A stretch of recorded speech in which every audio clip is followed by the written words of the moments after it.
waandishi wa habari, mkutano wetu wa leo ni mwendelezo wa juhudi ambazo Shura ya Maimamu Tanzania tumekuwa tukizifanya kuhusiana na swala la Gaza Palestina. Ni jambo mashuhuri, nafikiri kwa kila mmoja wetu anashuhudia hali ambayo inaendelea kule Gaza Palestina. Mauaji makubwa ya watoto, kina mama,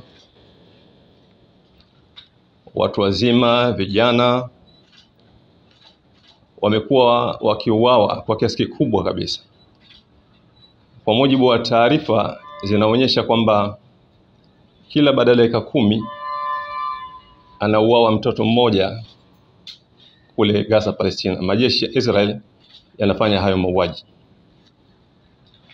Sasa Shura ya Maimamu kama taasisi miongoni mwa taasisi kubwa za kijamii hapa nchini Tanzania imekuwa ikifanya juhudi kubwa ya kwanza kuwafanya Watanzania waweze kuelekeza fikra zao katika ile hali inayoendelea kule Gaza.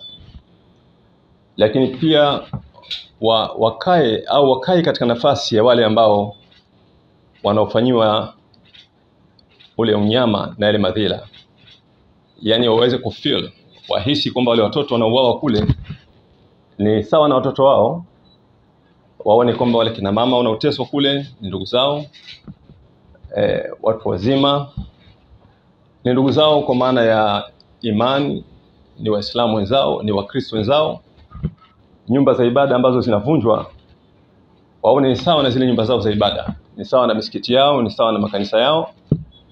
Na makazi ambayo yanaangamizwa waone ni sawa na makazi yao vile vile. Kwa hivyo Shura ya Maimamu Tanzania imekuwa ikifanya juhudi kubwa kuwafanya Watanzania na wengine wasiokuwa Tanzania waweze kuona kwamba wanahusika katika kile ambacho kinachoendelea Gaza katika namna yote ile. Hiyo ni kwa maana ya udugu wa kidini, kwa maana ya ubinadamu, lakini ile jambo ni kubwa na ni la wahusu. Lakini la pili ambalo Shura ya Maimamu tumekuwa tukilifanya ni kuwafanya Watanzania waweze kufahamu mwelekeo wa taifa letu au msimamo wa taifa letu katika swala la Palestina. Na mambo haya mawili ni muhimu sana yakafahamika katika jamii.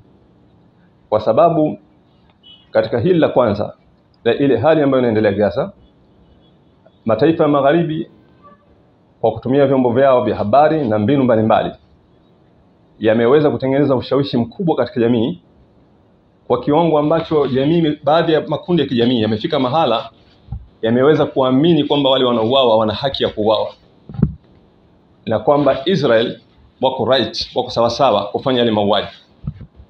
Mataifa magharibi yameweza kutengeneza ushawishi mkubwa mpaka kuna baadhi ya makundi ya kijamii yamefikia hivyo.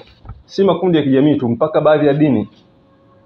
Ziko baadhi ya dini zimefika mahala zinaamini kwamba kwa mtazamo wao na dini yao wanaamini kwamba ni sawa sawa yale mauaji yanayofanywa dhidi ya wale ambao wanafanyiwa wa Palestina, na kwamba vile wanaofanya Israel ni sawa sawa, na kwamba dini yao inaunga mkono yale mauaji yanayofanywa na Israel. Kwa hivyo mataifa magharibi yameweza kufanya ushawishi mkubwa sana. Lakini katika hili la pili la msimamo wa taifa letu la Tanzania, nalo limeanza kuathiriwa. Tumeona athari zake kwamba hata Tanzania pia imeanza kuathiriwa kwa kiwango ambacho mwelekeo sasa wa Tanzania ni kana kwamba utafiti unaunga mkono Mayahudi, tunaunga mkono Israel, na kwamba tunaanza kuangalia wa Palestina kama wahalifu vile, kwa kiwango ambacho tuko silent. Lakini hata juhudi nyingine yote ile yenye mguso kuonyesha kwamba Watanzania wanaguswa na Palestina, nayo pia imeanza kupingwa hapa nchini Tanzania. Kwa hivyo utaona kwamba haya mambo mawili ni mambo ambayo tunahitaji kuyafanyia juhudi kubwa sana ya kuyafanya yaeleweke. Watu kuelewa kile kinachoendelea pale nchini Palestina, lakini kuelewa msimamo wa taifa letu la Tanzania ukoje katika swala la Palestina. Haya mambo tumekuwa tukiyafanya kwa kiwango cha juu sana sisi Shura ya Maimamu hapa Tanzania. Tumefanya kwa njia mbalimbali, njia tofauti tofauti. Kwa mfano tarehe 20 Oktoba tuliandaa kongamano kubwa hapa jijini Dar es Salaam, na tukamwalika balozi wa Palestina, tukampa pole,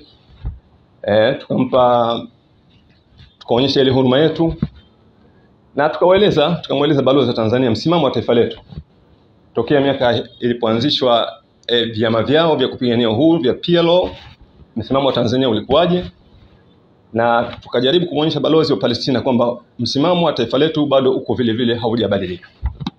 Tulifanya hivyo. Lakini pia katika juhudi hizo kabla ya sisi kufanya kongamano hapa Tanzania, wasomi hapa nchini Tanzania, wasomi kwa maana ya wahadhiri wa vyuo vikuu mbalimbali hapa Tanzania na hata katika vyuo vikuu vya nje wa Tanzania, lakini nao pia waliwa kutoa tamko zito sana na muhimu sana likionyesha mwelekeo wa wasomi Tanzania ukoje katika swala la Palestina. Na mimi ningependa kutumia fursa hii kulisoma lile tamko ili tuweze kuona kwamba yale mambo muhimu yanayojiri yana uzito wa kiasi gani hapa nchini kwetu na nje ya Tanzania. Tamko la wasomi hawa linasomeka kama ifuatavyo: mshikamano na Palestina.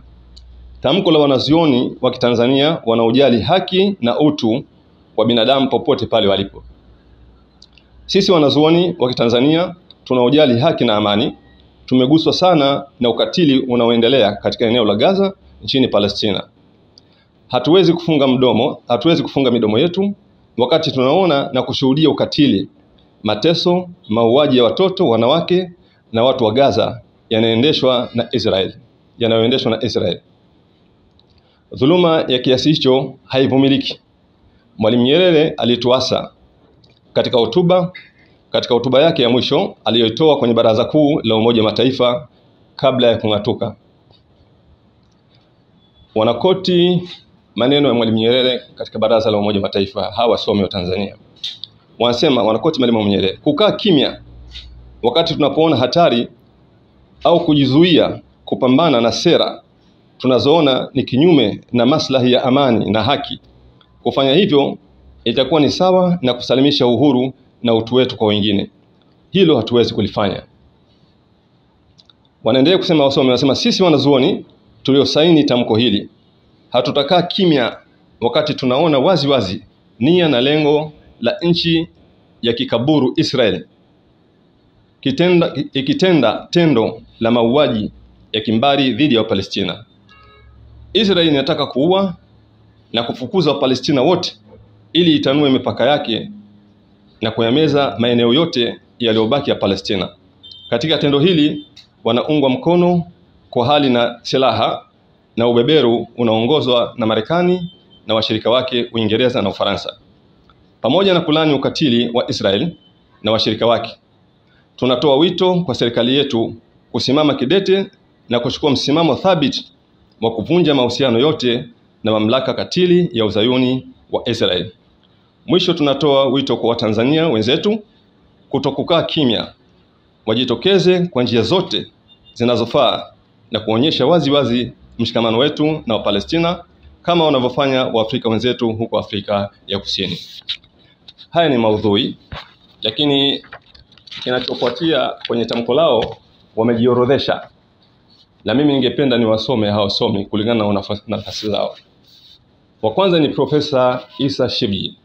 Huyu ni profesa mstahiki wa sheria Chuo Kikuu cha Dar es Salaam.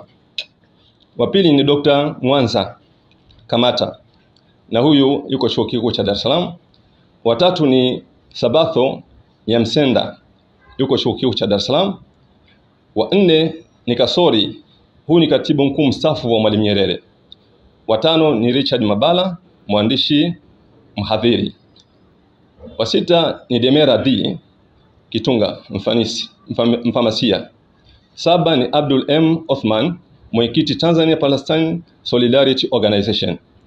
Wa nane ni Amir Shibji, mkurugenzi ZIF.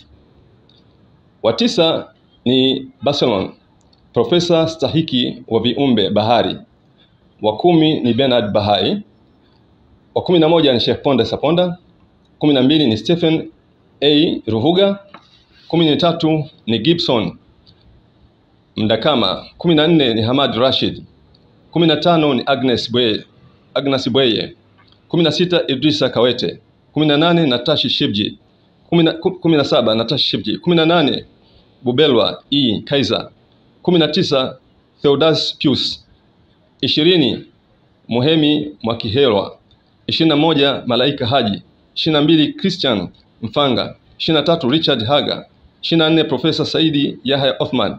25 Lina Endro. 26 Nicholas Macha. 27 Profesa Chris Peter Maina. 28 Emmanuel Mvula. 29 Fulko Ndunguru. 30 Joseph Chiomba. 31 Profesa Mohamed Bakari. 32 Dr. Wilbert Kipanga. 33 Thahir O. Othman. 34 Profesa Karim Haji. 35 Awith Albert. 36 Nizar Vizra. 37 Profesa Chambia. 38 Deus Roemam. 39 Othman Kilo. 40 Sylvester Yatuba. 41 Victor Kamuga. 42 Veronica Sofia. 43 Ida Hadianis. 44 Captain Ibrahim M. Bendera. 45 Francis J. Mgara. 46 Dennis G. Kuzenga. 47 Ramesh Chauha. 48 Daniel Abdallah. 49 Ines Hadjavanis. 50 Ringo Tenga. 51 George Hadjavans. 52 Malikiadi Mayega. 53 Salah Hamdani. 54 Mustafa A. Meto. 55 Mendal. 56 Edmund Tarimo. 57 Nasoro Kitunda. 58 Profesa F.E. Senkoro. 59 Profesa Kulikoyela. 60 Profesa Mugaebuka. 61 Profesa Teresa Kaijage. 60 Wilbert Bioga. 63 Dr. Azaveli Lwaitama. 64 Richard Nevala. 65 Abnuasi Mwami. 66 Riziki Ngwali. 67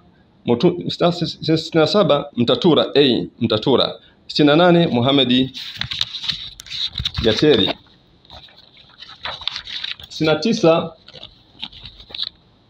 Isaac Ndwanga. 70 Nomath Mwalonga. 71 Fatuma Mwishega. 72 Mikaeli Mbogo. 73 Leonard Kashatila. 78 Bakari Omari. 79 Mariam Wakungada. 76 Priska J. Nanga. 77 Glory Mroso. 78 Shabani Msinde. 79 Siasi P. Nanga. 80 Profesa Abdul Sharif. 81 Aish H. Mashaka. Hili ni tamko ambalo lilikuwa linawakilisha kada ya wasomi wa Tanzania. Miongoni mwa maneno mazito waliyosema hapa, walinukuu maneno Mwalimu Nyerere yakieleza msimamo wa Tanzania, lakini pia wametoa wito kwa serikali ya Tanzania kuvunja uhusiano na taifa la Israeli kutokana na yale ambayo wanayofanya. Sasa sisi katika zile juhudi zetu, hili tamko tuliliweka vizuri. Tulichukua hilo tukaliweka pamoja na tamko lingine la wanazuoni wa Tanzania na tukachapisha kitabu tukakitoa, ambacho pia tumekisambaza. Nafikiri kitakuwa kipo mtaani na leo tutakitia katika mtandao.